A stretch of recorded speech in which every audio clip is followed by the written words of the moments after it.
The Tournament of Power is finally upon us. It's taken a long time since the Universe Survival Saga started, with the Zen Exhibition Match, then Goku's fight with Toppo, then finally the long and arduous warrior recruitment process. I personally think they dragged this out way too long, and the episodes had their ups and downs. But which ones were the worst and which ones were the best? That's what I'll be talking about here. The episodes considered for this list were 84 to 95. I would have considered episode 83 for Vegeta, but the focus of that episode seemed to stay on Bulla's birth. Also, because Toy would most definitely take this video down if I used actual footage from the episodes, I'm only going to show some screenshots and gameplay footage from various Dragon Ball games. Without further ado, the best and worst of the Gathering of Warriors Saga. Number 12. The universes begin to make their moves, their individual motives. The episode before this one ended by teasing the return of Android 17.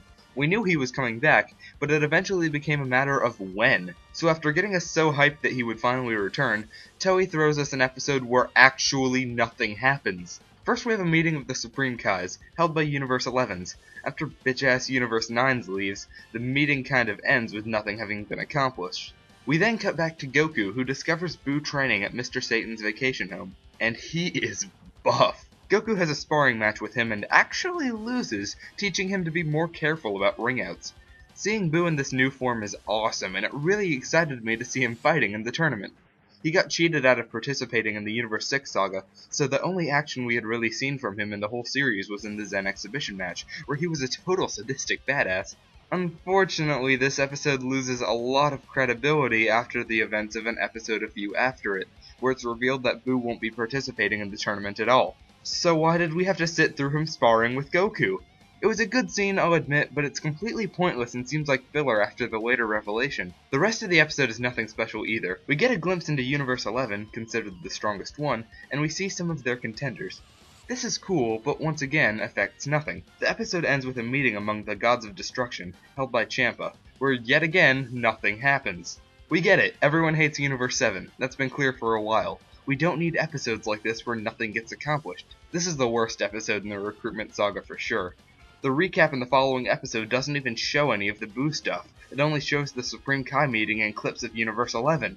Could it be any more pointless? Number 11. Hunt the Poachers, Goku and Number 17's United Front. Speaking of Android 17, his recruitment took a bit longer than everyone else's. While some episodes are enough to recruit one or even two people at once, 17 took 2 whole episodes, and the second one didn't really seem necessary. After Goku almost convinces 17 to join their team with the prize of a wish on the Super Dragon Balls, space poachers invade and kidnap the animals on 17's island. There's really not much else here.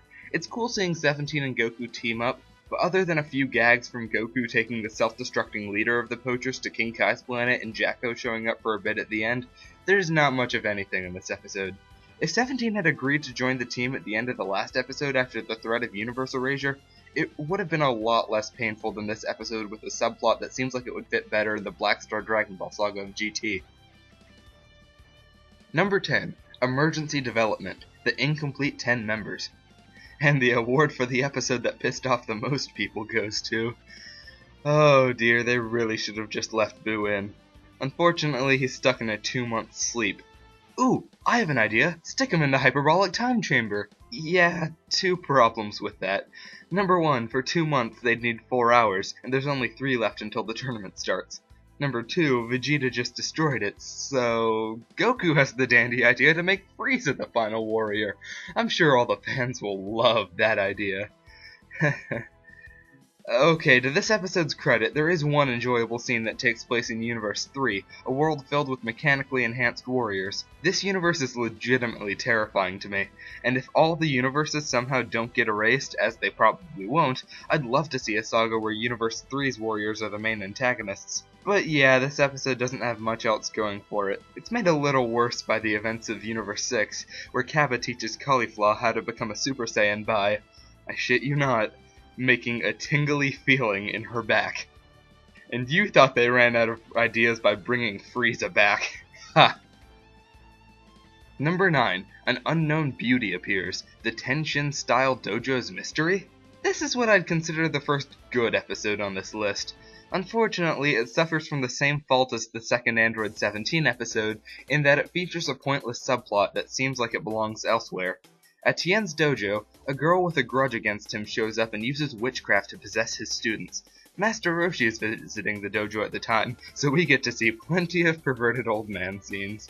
That's what people want to see in Super, right? The subplot does give us a chance to see how strong both Tien and Roshi have gotten over time, considering that we haven't seen them fight since the Resurrection F Saga, when Roshi gets possessed by the witchcraft. Tien does the forearm technique, Roshi does the electricity thing from the Tournament Saga, and he also survives a full power Kamehameha from Goku. Wow. Meanwhile, in Universe 6, we get our first in-depth look at Caulifla, and we see Kale for the first time. So that's nice. Overall, the episode has its charm, but it pales in comparison to most of the other episodes on this list. Number 8. Which universe will survive? The strongest warriors are gathering. This episode is a fascinating one, as it's told from the Zen-Oh's perspectives, while the Grand Priest shows them what's happening in various universes. In Universe 6, Hit recruits Frost, who has improved at fighting, even causing Hit to become serious for a moment. In Universe 7, Master Roshi goes to Four to overcome his pervertedness. Darn, and I thought he'd struggle to compete with Universe 2. I guess only Vegeta will. Speaking of Vegeta, he's off training in the Hyperbolic Time Chamber again, while Goku steals his normal method of training by sparring with Whis in the Gravity Chamber at Capsule Corp. This is a very interesting episode. I like how it's presented, and it was great to see Hit and Frost again, but it's held back a little bit by more pointless scenes in Universe 11, and also the first reveal of the whole sleeping Majin Buu fiasco. Number 7. The worst, the most evil, Frieza's Rampage. About the time this episode aired, rumors were circulating that Frieza was going to leave Universe 7 and join Universe 4's team. At this point, that made perfect sense.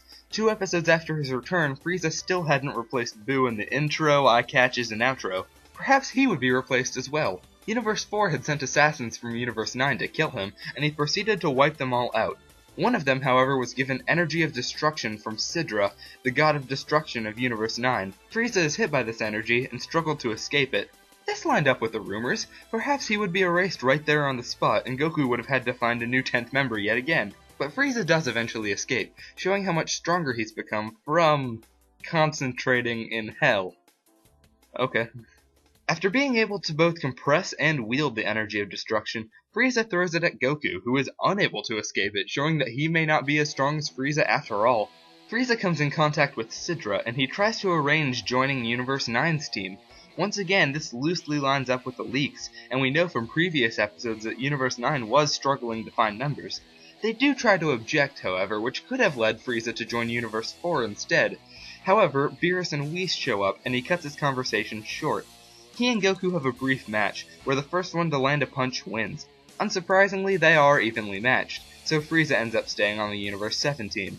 This episode pulled my heartstrings so many times, forcing me to debate in my mind whether Frieza would stay, go, or even get erased entirely. My worries were put at ease when Frieza finally replaced Buu in the outro animation. I think overall the quality of this episode was diminished by the leaks, but it still came out great animation-wise, and seeing Frieza in action again was very much worth the wait. Number 6. Son Goku the Recruiter invites Krillin and Number 18. Despite being the first episode in the Recruitment Saga, this episode is jam-packed full of content. For starters, it's one of the few episodes where 2 characters are recruited, the only other one being the Tien and Roshi episode. There are also 2 characters with questionable amounts of power. We've seen Krillin overcome things in the past in Super, such as fighting the Frieza Force in the Resurrection F Saga, and those episodes where he and Goku went to that weird ghost forest. In this episode, Krillin gets a one-on-one fight with Gohan, who he surprisingly very easily overpowers using new techniques like the Solar Flare times 100. This not only gives character development to Krillin by showing his improved strength, but also to Gohan, who realizes he still needs training, setting up for some future episodes. Krillin then gets a one-on-one with Goku, and he also surprisingly keeps up with him in his base and his Super Saiyan forms. We also get a scene flashing back to right before Goku and Krillin fought in the Tien Shinhan Saga in Dragon Ball. Any Dragon Ball flashbacks immediately make an episode great in my eyes. We later even get a Kamehameha beam struggle between Krillin and Super Saiyan God Super Saiyan Goku, and if that wasn't cool enough, Android 18 jumps in and deflects Goku's blast, showing that she's improved in strength as well. This episode would have been even greater if we had 2-on-1 Krillin and 18 versus Super Saiyan God Super Saiyan Goku, but the fight ends there, actually teaching Goku that he may not be able to win the battle royale with strength alone. So let's recap. This episode has character development for Krillin, Gohan, Android 18, and Goku. To top it all off, the episode ends by teasing the return of Android 17 in a few episodes. This may be the fullest episode on this list, and rather than feeling like a clusterfuck of things, it all blends together well to make a fantastic episode. Number 5. You're the 10th Warrior. Goku goes to see Frieza. After the controversy surrounding Frieza's return, it was a relief seeing how well it was handled in the story. Goku asks fortune teller Baba to bring Frieza back for only 24 hours, like how he and Vegeta were in the Majin Buu arc. Not only is that a great callback, but we also get some humorous quips when Goku goes to visit Frieza in Hell. I still get a kick out of Goku walking away when Frieza refuses to join them, and then him desperately being like, "I'm joking!" And the way the lighting changes when Frieza is freed from his cocoon and then goes golden to intimidate Goku, the atmosphere in this episode is incredible, and it's made even better with the events of Universe 6, where Kale finally goes Super Saiyan, only she's actually the legendary Super Saiyan. Remember Broly? Those were more innocent times. They also kind of glance over it, but Caulifla actually becomes a Super Saiyan 2 in this episode, completely out of nowhere. So let's recap. This episode has Golden Frieza, the legendary Super Saiyan, and a new Super Saiyan 2, and you people said that transformations in Dragon Ball take a long time. Oh, and fun fact, King Yemma started out as a Dr. Slump character. Strange how Aurelia appeared in Super before he did. Twice, in fact. Number 4. See the Wall That Must Be Passed. Goku vs. Gohan. My desire to see a 2-on-1 fight in the Krillin and 18 episode was somewhat fulfilled with a 2-on-2 fight in the form of Piccolo and Gohan versus Tien and Goku. This fight is awesome, showing us just how much stronger Gohan has become in his base form alone, and also showing his team attack strategies with Piccolo. There's cool techniques like Gohan's finger Kamehameha and the returning hyper-explosive demon wave. And we also get a glimpse at Universe 10. Ever since the Future Trunks saga, I've always enjoyed seeing what Goasu's been up to. His god of destruction took it upon himself to recruit Krillin's counterpart Murichim, whose name literally means hopeless team. I love seeing Goasu, but he is absolutely getting erased. Back in Universe 7, Gohan now wants to have a one-on-one fight with Goku. This fight gives a great comparison of power because Goku fights as a Super Saiyan 2. Ultimate Gohan's power against him is comparable to Krillin's power against Super Saiyan Goku. Also like Krillin, once Goku goes Super Saiyan God Super Saiyan, Gohan is straight fucked. Goku performs the awesome Kaioken and basically one-punches Gohan. This episode is 90% fighting, which is great for fans of Z, and that moment with Goasu wonderfully cooled the tension a bit. This was one of 4 episodes that I'd consider some of the best in the whole series, and I'll gladly watch it or any of the next 3 again. Number 3. Fists Cross for the First Time. Android number 17 vs. Son Goku. The return of Android 17 was long awaited, and it did not disappoint. In this episode, Goku spars with 17 to discover that he's probably the strongest human on Earth, even being evenly matched with Goku in his Super Saiyan God Super Saiyan form, from being a park ranger and fighting off poachers. Okay, that's a bit hard to believe, but I'll buy it. Their fight is one of the most well-animated in the whole series, and it was so cool learning what 17 had been up to since the Cell Game saga, even now having a wife and 3 kids, 2 of which are adopted. What a great guy. And I think the best part is that 17 actually says he won't enter the tournament at first, even after figuring out about the Universal Rager. Sure, this episode doesn't have as much fighting as the one with Krillin and 18, but it was good enough seeing 17 back, plus quite a few flashbacks to Z, including the defeat of Kid Buu during a scene where Dende tells Goku about the existence of Oob. That's foreshadowing as hell. Number 2. Gohan and Piccolo. Teacher and pupil clash in max training. We saw in the Krillin and 18 episode that Gohan is super weak now, so he goes to Piccolo, who has already been recruited, to get retrained. Piccolo and Gohan have trained a lot together. The Saiyan saga, right before the Android saga, and right before the Universe 6 saga. I thought at first that it would be difficult making the concept of them training together interesting again. Oh boy, was I wrong. Piccolo teaches Gohan how to reawaken his ultimate form from the Fusion saga. I wasn't aware that was a transformation now, but that hair curl does not lie. But even after an awesome transformation sequence, Gohan still needs to learn how not to let his guard down. Gohan had always been my favorite Dragon Ball character, but Super had severely underutilized him. Seeing him learn to be as strong as he was in the Buu arc is so enjoyable. There's also a scene at the end where we see the dinosaur from the Saiyan saga getting even more of its tail cut off. That's hilarious. On the side, we get a glimpse at Krillin and 18 sparring together, where we see that 18 is a bit stronger. In addition, we see Cabba in Universe 6, where we're introduced to his former master, and Caulifla is first alluded to. This is a fantastic episode, with an amount of content comparable to Krillin and 18's episode, and the amazing animation during Gohan's training is the icing on the cake. There is one episode that surpasses it though, and that is... Number 1. The Emperor of Evil returns. A reception of mysterious assassins? There is very little time left until the tournament starts, and everyone has been recruited and finished up their training. All that's left is for them to gather at Capsule Corp. There's a lot of stuff in this episode, so I'll just go in chronological order. Kitela, the god of destruction of Universe 4, is conspiring with Universe 9 to assassinate Frieza.